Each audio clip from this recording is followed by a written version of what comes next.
అయ్యా అమ్మ జాగ్రత్త, నీ చుట్టూ ఎవరుంటున్నారో జాగ్రత్త, వాళ్ళు ఇచ్చే ఆలోచనలు ఏమిటో, సలహాలు ఏమిటో జాగ్రత్త. అవి నీకు చాలా చక్కగా కనిపించవచ్చు, అవసరంగా కనిపించవచ్చు, తప్పుగా కనిపించకపోవచ్చు.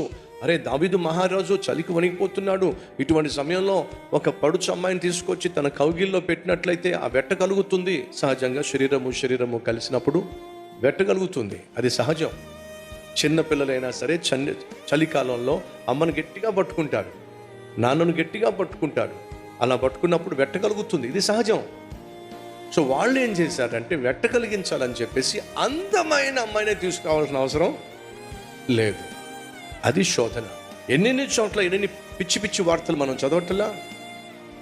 వినండి, నీ శరీరానికి వయసు ఉందేమో కానీ నీ బుద్ధికి మాత్రం వయసు లేదు.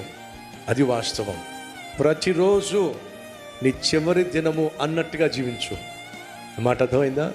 ప్రతిరోజు ఈరోజు రాత్రి నేను చచ్చిపోతాను అనే భావంతో జీవించు, అన్నీ సెట్ అయిపోతాయి, మన జీవితాలు బాగుంటాయి. యేసయ్య ఎప్పుడు వస్తాడో నాకు తెలియదు, మనకు తెలియదు, కానీ త్వరలో మాత్రం వచ్చేస్తాడు.